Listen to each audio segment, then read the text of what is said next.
I'll just read from my notes so that I save time. So if you permit me, I'll go straight into that.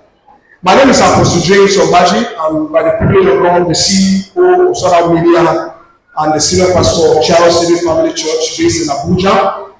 I have the honor of reading this book from cover to cover. I'm not just reviewing the book. I read the books, and I can tell you the books are worth reading for everyone who wants a better family and deliverance from demonic oppression. So I'm reviewing enforcing family freedom and deliverance from witchcraft. All right. So I'll start with enforcing family freedom.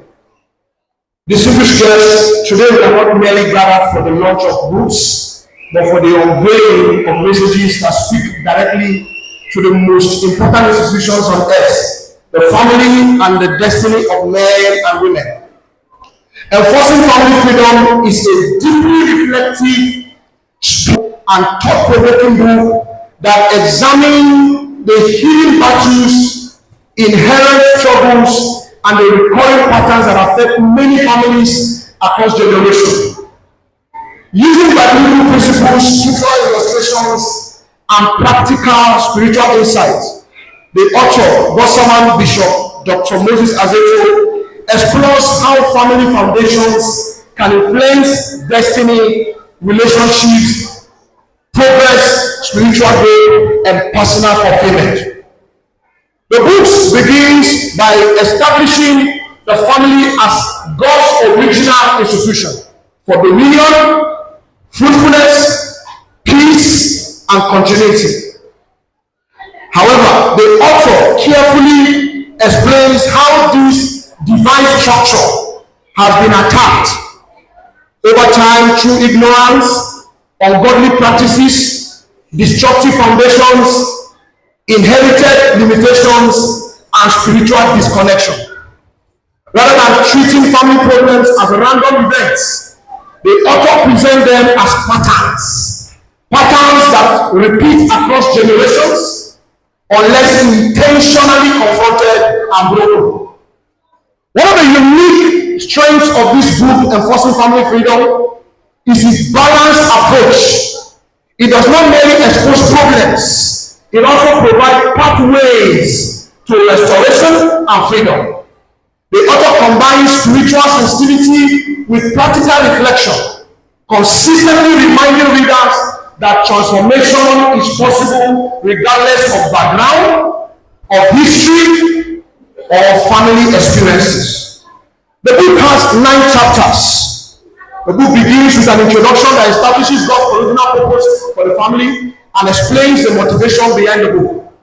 Then chapter 1 addresses the family. The author explores the origin, the purpose, and the spiritual importance of family using biblical foundations, beginning with Adam and Eve. Chapter 2, the author spoke about godly family.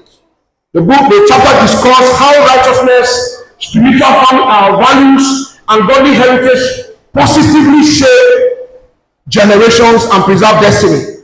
Chapter 3, evil family, defines destructive family patterns and explains how evil behaviors become normalized within family system. Chapter 4 spoke about the resultant effect on evil family. Chapter 5, freedom from family idols. In that chapter, he excavated how you can become delivered if by chance you are in a family where witchcraft is operating. In chapter 6, he spoke about freedom from wicked family members, from family foundation. Chapter 8, family evil transfer. He explains how behaviors, causes, patterns, and negative traits can transfer across generations. Chapter 9, the author spoke of breaking the bondage of family limitation. He presents practical solutions, including awareness, salvation, discipline, and alignment with God. The conclusion called family to freedom and end with a message of hope, responsibility, transformation, and generational change. There's one lesson I want all of us to take from that book, which I outlined here, that the battle may have started before you, but it can end with you. Very powerful message. Who is this book for? This book is for families seeking healing and restoration, for young people preparing for marriage and family life, spiritual leaders, counselors, and mentors, individuals struggling with repeated cycles and limitations. If you find yourself going through something over and over again, in some families you are outlined, they can't go beyond certain levels in education. Some families, they can't go beyond certain marital status. There are families where every single lady in that family married out of wedlock, had a child out of wedlock. The author mentioned how to be delivered from all of that. So I'll stop there for the review of family, enforcing family freedom. Quickly, I want to also review deliverance from witchcraft manipulation. The book is carefully structured into 11 chapters.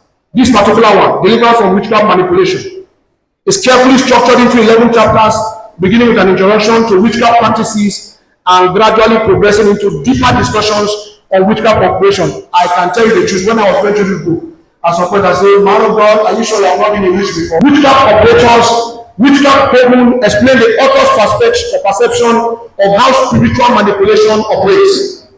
While chapters like signs of witchcraft attacks and inherited witchcraft focus on identifying spiritual struggles and generational influence.